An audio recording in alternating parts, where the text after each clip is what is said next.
Bismillah, salam alaikum, bonjour, bonsoir. J'espère que vous allez bien, j'espère que ça va. Moi, alhamdoulilah, ça va. L'homme est sous la protection divine. Allah, il veille toujours, il veille. Bienvenue, bienvenue. Merci de partager au maxi. Vous savez qu'on est en période de restriction, non? Ok. Je sais que beaucoup m'attendent depuis longtemps. Voilà. Désolé, j'avais des occupations à faire. Frères et sœurs, une minute de silence pour le repos de l'âme de notre ancien chef d'état-major général des armées, notre Excellence, notre général, Sadiba Koulibaly. Reposez en paix. Amin. Une minute de silence, s'il vous plaît.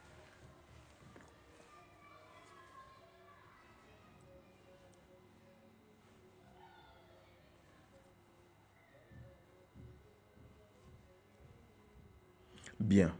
Après ce minute de silence pour le repos de l'âme de notre général, homme respecté, homme de rang, homme qui a servi son pays avec dignité, loyauté.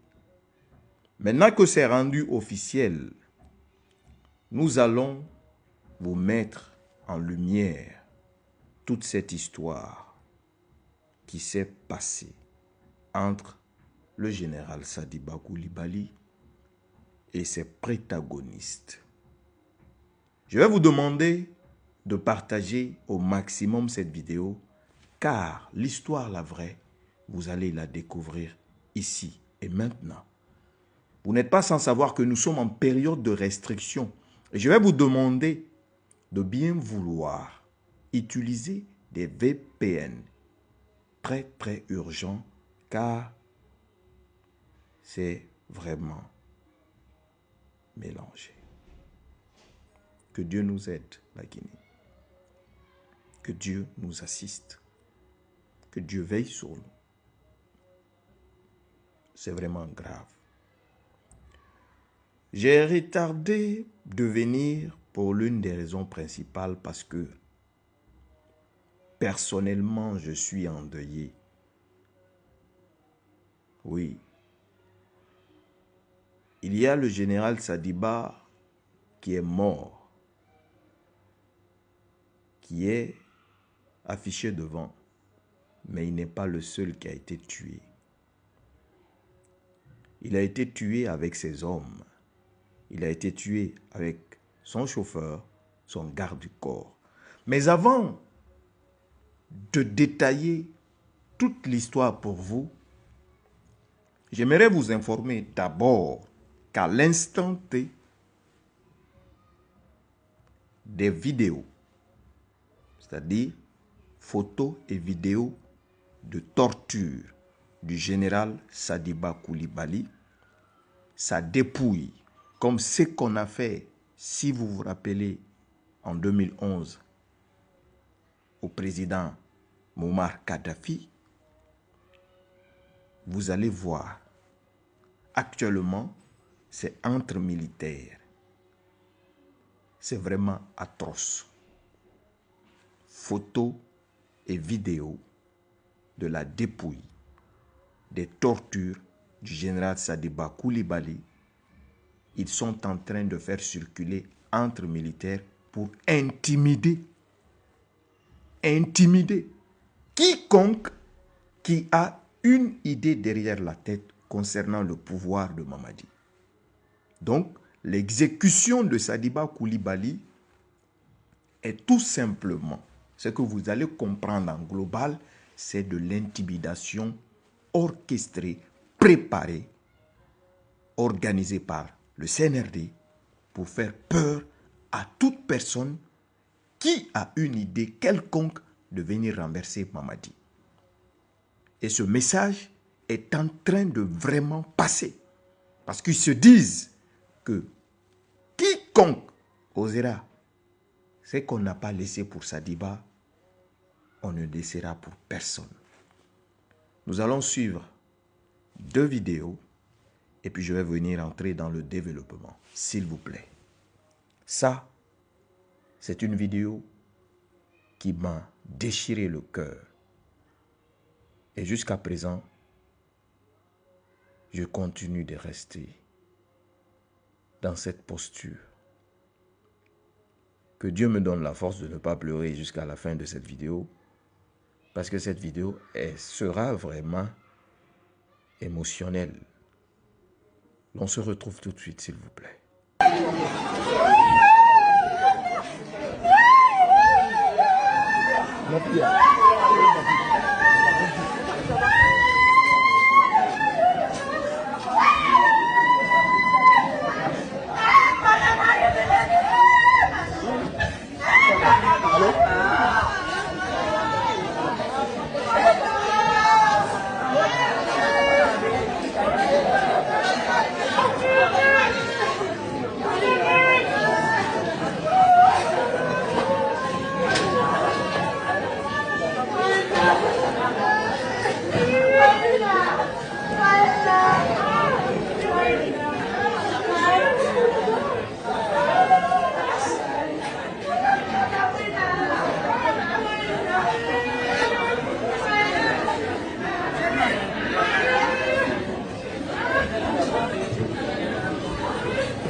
Je sais, vous allez me demander pourquoi je mets cette vidéo. Je mets cette vidéo pour que ça puisse servir de mémoire à nous tous. Car la mort est à la porte de tout un chacun de nous. Le général Sadiba Coulibaly arrive à Conakry.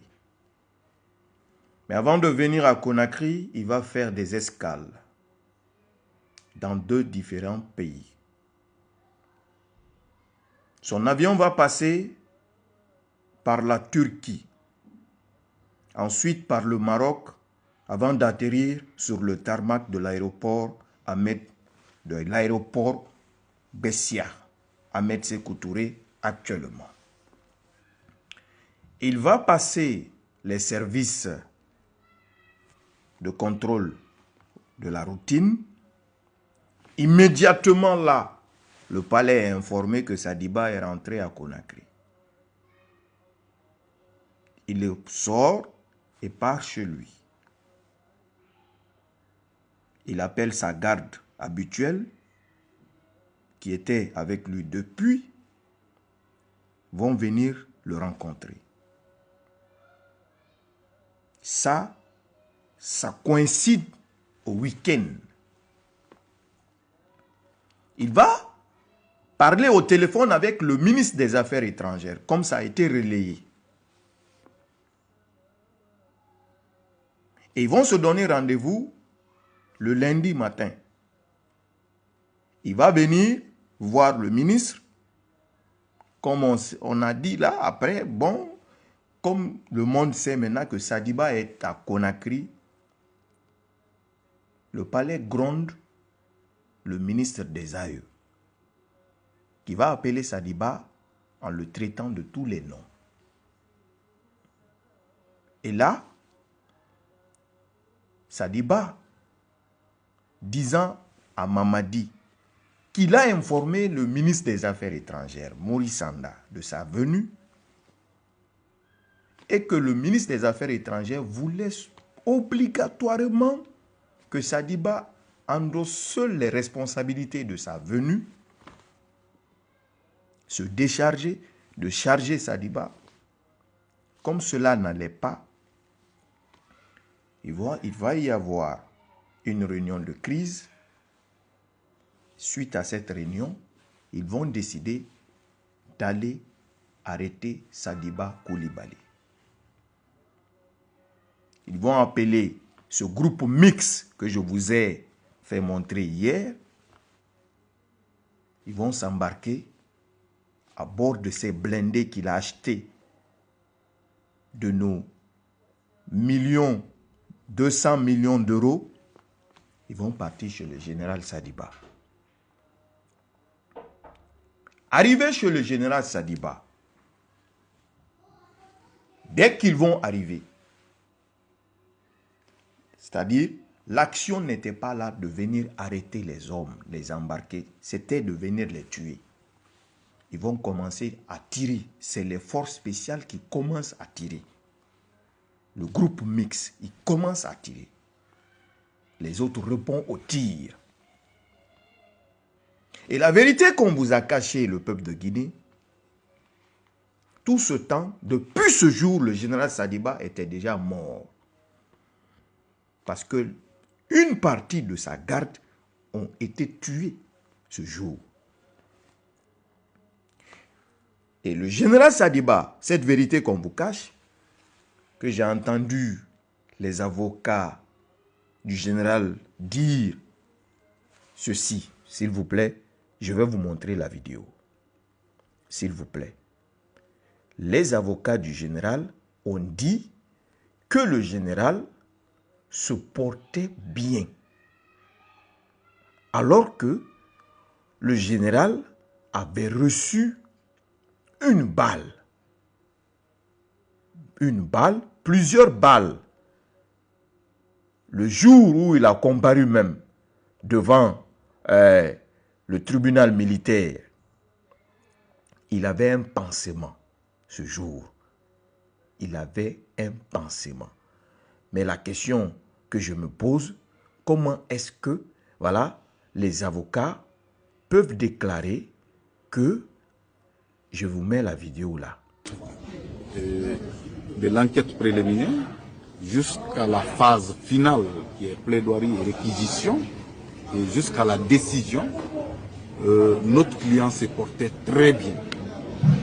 Il se portait très bien. Il s'est jamais plaint. Il s'est jamais plaint d'une maladie. On a été surpris de cette nouvelle qu'il a été décédé suite à une mort naturelle. Donc cette question est à examiner. D'accord. Alors tout de même, est-ce que vous comptez porter plainte ou chercher à savoir à travers une plainte certainement les raisons de... Pour le moment, notre souci majeur c'est la paix dans ce pays. Et si vous comprenez, c'est une personne qui est décédée. Ce qui est fondamental, comment organiser les funérailles. C'est ce qui est fondamental pour le moment. Les autres questions, c'est à venir. On est professionnel de droit, nous savons qu'est-ce qu'il faut faire. Ok, maître, il est décédé dans le communiqué. Il est décédé depuis le 22. On nous a annoncé ça hier dans la soirée du 25. En tant que professionnel de droit, que pensez-vous de ce décalage de 3 jours pour l'annoncer?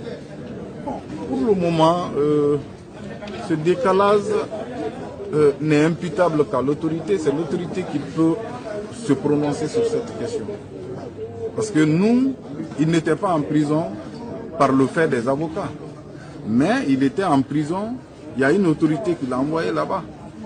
Et le pont était coupé entre lui et ses avocats. Donc nous, on ne peut pas se prononcer sur cette question. Merci beaucoup, maître. Vous avez pu échanger avec sa femme? Bon, pratiquement, on a fait que présenter nos condoléances et éventuellement faire des bénédictions. Vous l'avez trouvé dans quel état, sa femme? Non, ça, c'est pas. Pratiquement, comme tout homme, comme toute femme, quand tu perds ton mari, vous savez, je ne peux pas me prononcer sur ça. Maître, rappelez-nous votre nom. Moi, c'est Maître Moussa De Keita, avocat au barreau de Guinée. Bien. On a suivi. Il y a deux hypothèses ici. Parce que moi, là où je vous parle, comme tant d'autres, ont reçu vidéo du corps de Sadiba. Pour le respect pour cette famille-là, je ne vais pas la diffuser. Comme je vous ai dit, à l'entame, on exécute Sadiba pour créer une campagne d'intimidation au sein de la majorité muette de l'armée guinéenne, comme quoi que quiconque osera, tu réussiras, tu vas réussir et tu vas recevoir la même punition. Donc, arrivé chez Sadiba à 19 h, il commence à tirer. C'est au banc de 22 h que les tirs s'arrêtent. Armes lourdes. Lors de ces échanges de tirs, le général va recevoir des balles. Et la question ici, il y a deux hypothèses parce que l'avocat dit que le client se portait très bien, très bien. La question ici qui se pose, soit est qu'ils ont fait pansement sur le général Sadiba. Après avoir fait pansement, qu'est-ce qu'ils ont fait? Ils l'ont encore rhabillé parce qu'il avait reçu balle des mains, des bras. Le bras a été touché. C'est lors de la torture qu'on a tiré sur son pied droit. Est-ce que vous comprenez? Donc, Sadiba arrive au tribunal militaire étant déjà qu'il avait reçu une balle. Il y avait des blessures. C'est à partir de là, dès qu'ils ont prononcé la sentence, on a dit que les autres ont été relaxés, nanani, nanana, ils ont tous été exécutés. Tous les éléments de Sadiba ont été exécutés. Et les éléments qui ont exécuté ça, ils ont tout filmé dans leur téléphone. Ils les ont envoyés dans tous les inbox entre militaires. Actuellement, je suis en train de faire cette vidéo. Il y a des descentes dans des garnisons militaires tels que le camp Alpha Yaya Diallo, le camp Almami Samori Touré et même le camp Kinia. On est en train de fouiller les militaires. Donc, nous qui sommes des lanceurs d'alerte, vous n'êtes pas sans savoir, récemment, la tentative d'extradition qui était sur moi du côté de Dakar, je vous dis et redis, de rester vigilant. Personne n'est en sécurité avec ces gens-là. Mamadi est prêt à tout. Mamadi, c'est un assassin, c'est un mercenaire. La communauté internationale observe, écoute. Et encore plus loin, Sadiba n'est pas le seul exécuté. Sadiba a été exécuté avec son chauffeur, avec ses gardes. Ils ont été exécutés, on les a filmés. La vidéo est dans la main de Mamadi, est dans la main des éléments des forces spéciales. Pourquoi on en arrive là, sur le cas de Sadiba? Pourquoi on en arrive là? C'est la question à se poser. Pourquoi un président va exécuter son ancien chef d'état-major général des armées? Parce que, tout simplement, les vrais problèmes se sont tous mis ensemble et on fait savoir que c'est Sadiba qui était le problème. Les vrais problèmes se sont tous mis ensemble et on fait croire que c'est Sadiba qui était le problème. À travers son écartement, l'envoyer comme attaché à Cuba, quand je vois des personnes qui sont aujourd'hui... J'ai vu un post, ça m'a encore montré que le Guinéen ne valent pas la peine. Le poste d'Ismaël Condé.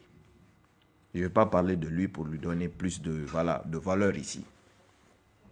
Donc, les vrais problèmes qui ont fait tuer Sadiba, apprêtez-vous, asseyez-vous, tranquillement. Ces vrais problèmes-là, le problème va éclater bientôt entre eux. Ils vont se tirer entre eux. Ils vont se découper entre eux. Ils vont prendre ces vidéos-là, partager encore avec les autres. C'est ça la vérité. Aussi simple que ça. Donc, c'est quelque chose qui s'est passé depuis. Et comme quoi que depuis le jour que Sadiba a été arrêté, c'est depuis ce jour-là que Sadiba est mort. comment Mamadi va prendre Sadiba? Il va le mettre, garder dans quelle prison? Il n'a pas ce lieu.